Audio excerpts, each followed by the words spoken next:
All systems check. We are Roger to go.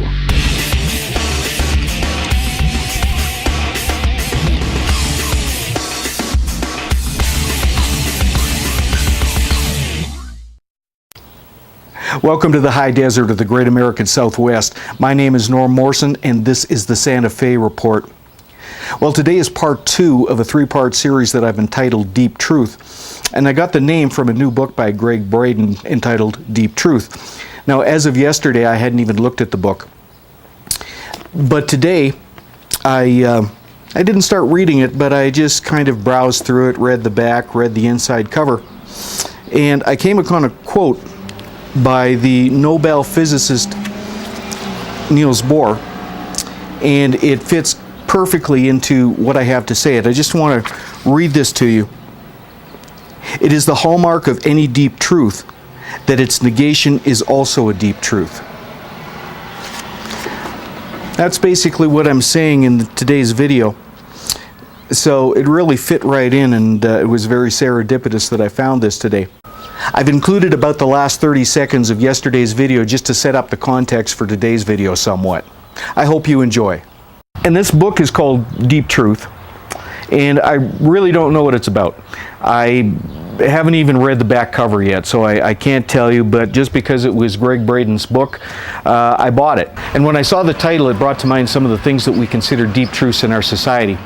Right from scientific deep truths to the way things are in life, the way things are in the world.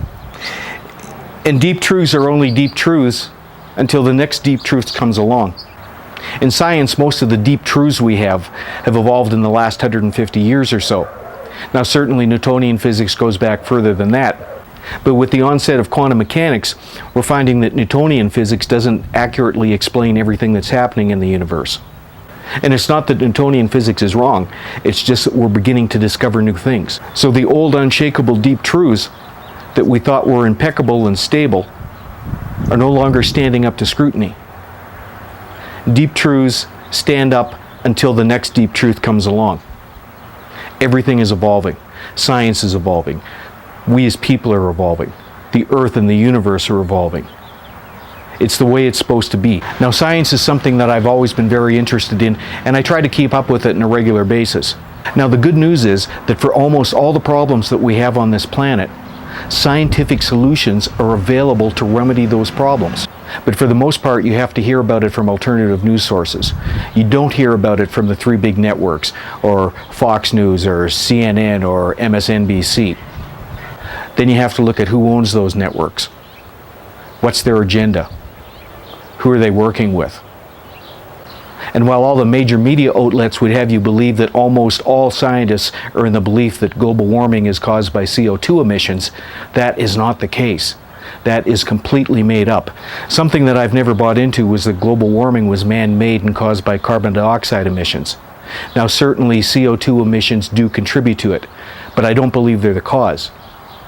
But if you really want to get to the truth of the matter, you have to go back into the historic record and see what has happened in the past. You have to look at tree rings. You have to look at ice cores. They will tell you what has happened in the past and what we might be able to expect in the future. And one of the things that those ice cores and tree rings tell, that roughly every 5,000 years we go through a major climactic event. And what's been determined from those activities is that major global warming events have not been preceded by increases in CO2. So what seems to be happening is that global warming is a function of a cycle. Yes, we're contributing to it. And certainly we need to reduce CO2 emissions. We need to reduce all the poisonous emissions that are in our atmosphere. We need to reduce our dependency on fossil fuels and all the contamination that involves with that.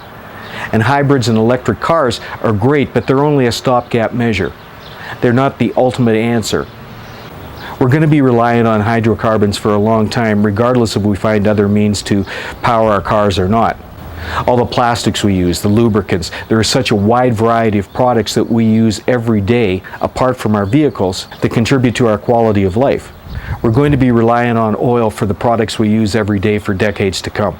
But if we can do that in a safer, more environmentally friendly way, that's okay. We can live with it.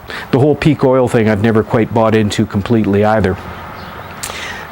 Peak oil is on the assumption that oil is produced biotically, which basically means from old dinosaur carcasses and flora and fauna from prehistoric times.